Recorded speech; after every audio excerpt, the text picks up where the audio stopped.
Oh, look at me. I'm Karl. I sit here in the studio and make videos all day. Uh-oh. Doppelganger. Were you sitting here in my studio pretending to be me again? Maybe? Don't you have something better to do, like running around a subway tunnel screaming or something? Wait, that sounds like a great idea. Yeah, maybe I'll do that. That's what I thought. Now get out of here. Try not to kill or sleep with anyone on the way. Oh man. Fine. That's right, this week I watched the 1981 psychological horror film Possession, directed by Polish director Andrzej Jalowski and starring the late great Sam Neill as international Cold War spy Mark, who must discover the meaning behind why his wife Anna, played by Isabel Adjani, has decided to divorce him. But honestly, this film is a lot more intense and strange than any one-sentence synopsis can do justice. It's one of the strangest relationship dramas ever, by way of a B-movie creature feature with a very distinct European New Wave flavour. Now, if you're familiar with this film in any way at all, you know I'm going to be praising the two lead actors' performances. I watched this film for Sam Neill, but came out wholly impressed and blown away not only by Isabel Adjani's progressively more manic depressive breakdowns as Anna, particularly in the very intense, iconic subway scene, but also her ability to play the much more gentle, doe-eyed doppelganger character equally well. The first word that comes to mind on her performance is commitment, and God only knows what she went through to pull these performances off, but it just works so well. Similarly, Sam Neill is perfect in the role of Anna's spy husband Mark,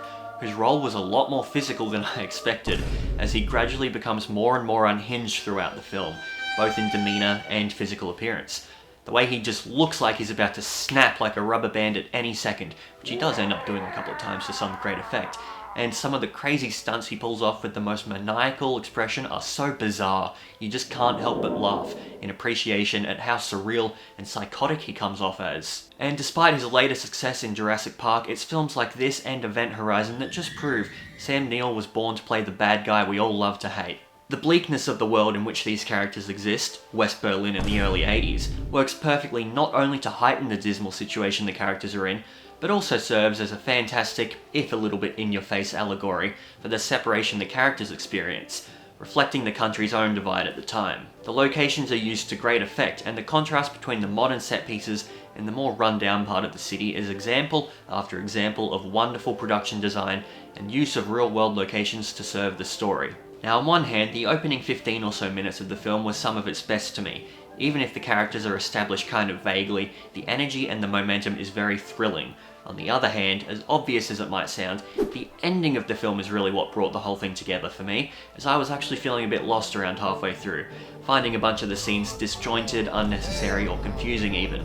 But once the last 10 minutes kicked in, and we finally see what the film has been building towards, it suddenly all started to make sense to me, and I came around to personally love it. And speaking of momentum and energy, what Andrzej Jalowski does with the camera in this film is some of the best frenetic directing I've ever seen. In the wrong hands, the wild sweeping camera moves and handheld long shots could seem amateur or clumsy, but this film's cinematography is executed in such an engaging way that it only increases the overall sense of confusion and incredible unease. Pair this with the lifetime performances given by the two leads, the creepy, if sometimes a bit confusing, divorce metaphor by way of a tentacle monster, and an amazingly bleak location choice, this cult classic psychological horror gets 8 thumbs up out of 10 from me. That's a wrap, so thank you for watching.